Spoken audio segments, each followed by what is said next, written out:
ഈ വിദ്യാർത്ഥിക്ക് വേണ്ടത്ര എല്ലാ ചികിത്സകളും ലഭ്യമാക്കാൻ സർക്കാരും ഒപ്പം തന്നെ എല്ലാവരും ശ്രമിച്ചു എന്നാണ് ഞാൻ മനസ്സിലാക്കുന്നത്. ഇപ്പോൾ മരണകാരണം എന്താണ്? ആന്തരിക രക്തസ്രാവം ഉൾപ്പെടെ ഉണ്ടായിരുന്നു എന്നാണ് മനസ്സിലാക്കുന്നത്.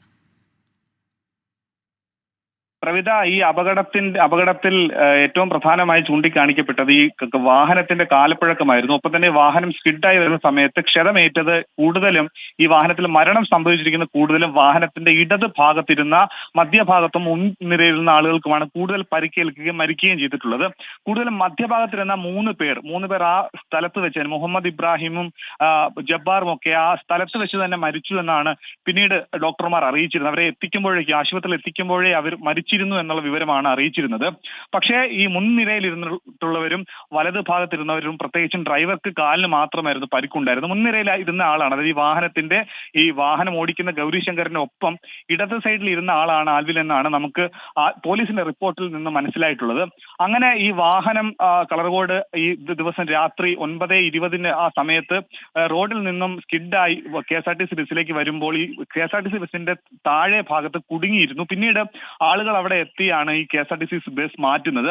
അങ്ങനെ മണിക്കൂറുകൾ പിന്നീട് വടം കെട്ടി വലിച്ചു മാറ്റിയും ഒപ്പം തന്നെ ഈ വാഹനം വെട്ടിപ്പൊളിച്ചുമൊക്കെ തന്നെയാണ് ആൽവിൻ അടക്കം ഈ വാഹനത്തിൽ ഉണ്ടായിരുന്ന 11 പേരെയും വെളിയിലേക്ക് ഇറക്കിയിട്ടുള്ളത്. അതിനകത്ത് 1-2 പേരെ മാത്രമേ ഉള്ളൂ അല്ലാത്ത രീതിയിൽ ഡോറ് തുറന്ന് മാറ്റി ആശുപത്രിയിലേക്ക് എത്തിക്കാൻ സാധിച്ചു. ബാക്കി എല്ലാവരെയും മാറ്റിയത് ഞാൻ നേരത്തെ നമ്മൾ പറഞ്ഞിരുന്നു 10-20 ഒക്കെ മിനിറ്റ് ആണ് ഒരാളെ തന്നെ വെളിയിലേക്ക് ഇറക്കുക. കാരണം 7 പേർക്ക് സഞ്ചരിക്കാവുന്ന ഒരു 7 സീറ്റർ വാഹനത്തിൽ 11 പേർ കയറുമ്പോൾ അവിടെ നിന്നും ഒരാളെ നമ്മൾ പുറത്തേക്ക് എടുക്കും, മറ്റേയാൾ കുടുങ്ങി പോവുകയും മറ്റേയാൾക്ക് ആ വാഹനം വെട്ടിപ്പൊളിക്കുമ്പോൾ പരിക്കേൽക്കാതെ കൂടി എടുക്കേണ്ട കാര്യമുണ്ടായിരുന്നു.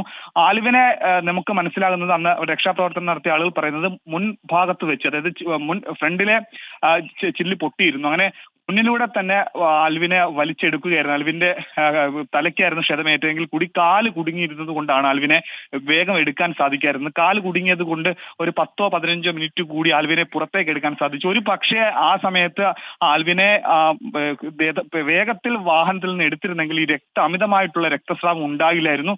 തലയിലാണ് രക്ഷാപ്രവർത്തനം നടത്തിയ ആളുകളും പറഞ്ഞിരുന്നത്. അടുത്ത ദിവസം ഈ ആൽവിന്റെ ഫോട്ടോ കണ്ടപ്പോൾ പറഞ്ഞിരുന്നത് ഈ വിദ്യാർത്ഥിയെ കൊണ്ടുപോകുമ്പോൾ വലിയ രീതിയിൽ തല പൊട്ടി ചോര വരുന്നുണ്ടായിരുന്നു എന്നാണ്. ഒപ്പം തന്നെ ആന്തരിക അവയവങ്ങൾക്കും ഗുരുതരമായ ക്ഷതമേറ്റിരുന്നു എന്ന് മെഡിക്കൽ ബോർഡ് ചേർന്ന ശേഷം ആലപ്പുഴ മെഡിക്കൽ കോളേജ് പ്രിൻസിപ്പളും ഒപ്പം തന്നെ medical college superintendent doctor Abdul സലാമും ഇക്കാര്യം അറിയിച്ചിരുന്നു. ആരോഗ്യമന്ത്രിയെ കൂടി ഈ വിവരങ്ങൾ അറിയിച്ചിരുന്നു. ആരോഗ്യമന്ത്രി കൂടി മാധ്യമങ്ങളെ കണ്ട സമയത്തും മെഡിക്കൽ ബോർഡ് ചേർന്ന ശേഷം ഈ വിദ്യാർത്ഥിയുടെ നില പ്രശ്നത്തിലാണ്, അത് വഷളായിക്കൊണ്ടിരിക്കുകയാണ്, മോശമാണ് എന്നുള്ള കാര്യം വ്യക്തമാക്കിയിരുന്നു. മെഡിക്കൽ ബോർഡ് ചേർന്ന് പിന്നീട് ആവശ്യം വേണ്ട ന്യൂറോ സർജൻ അടക്കം ന്യൂറോ സംവിധാനങ്ങൾ ആലപ്പുഴ മെഡിക്കൽ കോളേജിൽ ഇല്ലാത്തത് കോട്ടയം മെഡിക്കൽ കോളേജിലേക്ക് ട്രാൻസ്ഫർ ചെയ്യാതെ തന്നെ കോട്ടയം മെഡിക്കൽ കോളേജിലെ സംവിധാനങ്ങൾ ആലപ്പുഴയിലേക്ക് എത്തിച്ച് ഈ വിദ്യാർത്ഥിക്ക് അവിടെ തന്നെ ചികിത്സ നൽകാനുള്ള എല്ലാവിധ സഹായവും സർക്കാർ, അല്ലെങ്കിൽ അത്തരത്തിലുള്ള അടിയന്തര സഹായവും കാര്യങ്ങളും സംവിധാനം ഒരുക്കിയിരുന്നു. പക്ഷേ വീട്ടുകാരുടെ ആഗ്രഹ പ്രകാരമാണ് സ്വകാര്യ ആശുപത്രിയിലേക്ക് മാറ്റിയത്.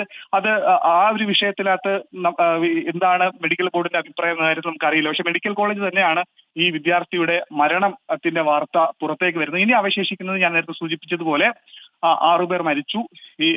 ഇനി 5 പേരാണ് ചികിത്സയിലുള്ളത്. ഒരാളുടെ പരിക്ക് നിസ്സാരമായതുകൊണ്ട് തന്നെ അദ്ദേഹം ആശുപത്രിയില്ല. അവശേഷിക്കുന്ന 4 പേരാണ് ഇനി ഉള്ളത്. ആ 4 പേരുടെ മനീഷ്, അവരുടെ പരിക്ക് എത്രത്തോളം ഗുരുതരമാണ്? നിലവിൽ ചികിത്സയിൽ കഴിയുന്നവരുടെ ആരോഗ്യനില തൃപ്തികരമാണോ? ഞാൻ വിശദമായി പറയാം. ഈ 4 പേരുടെയും ആരോഗ്യസ്ഥിതിയെ പറ്റി വിശദമായി പറയാം. ഒന്ന് മൂസിനാണ്.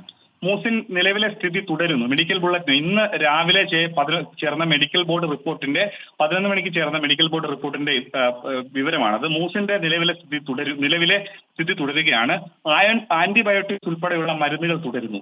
ഗൗരിശങ്കറാണ് ഈ വാഹനം ഓടിച്ച വ്യക്തി. ഇയാൾക്കെതിരെയാണ് പോലീസ് ക്രിമിനൽ കേസ് എടുത്തിട്ടുള്ളത്. ഈ വാഹനം ഓടിച്ച അലക്ഷ്യമായിട്ടാണ്, വേണ്ട വിധത്തിലുള്ള വേഗത കൂടി എന്നൊക്കെയുള്ള പരാമർശങ്ങൾ നടത്തിയാണ് പോലീസ് കേസ് എടുത്തിട്ടുള്ളത്. ഗൗരിശങ്കറിന്റെ തുടയെല്ല് പൊട്ടിയതിന്റെ ശസ്ത്രക്രിയ ഇന്ന് നടത്തുമെന്ന് പറയുന്നുണ്ട്.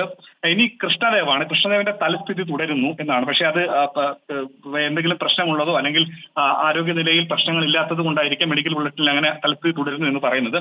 പിന്നീടുള്ളത് ഈ 4 പേരുടെ കൂട്ടത്തിൽ അല്പം ഗുരുതരാവസ്ഥയിലുള്ളത് ആനന്ദ് മനുവാണ്. ആനന്ദ് മനു കൊല്ലം സ്വദേശിയാണ്. കൊല്ലം സ്വദേശത്തിൽ ആനന്ദ് മനുവിന്റെ സോഡിയത്തിന്റെ അളവ് രക്തത്തിൽ കുറവുണ്ട്. അത് കറക്റ്റ് ചെയ്യാനുള്ള മരുന്നുകൾ തുടരുന്നു. എല്ലാവർക്കും സൈക്യാട്രി കൺസൾട്ടേഷൻ വേണം. ട്രീറ്റ്മെന്റ് എല്ലാ കുട്ടികൾക്കും സൗജന്യമായി നൽകുന്നുണ്ട്.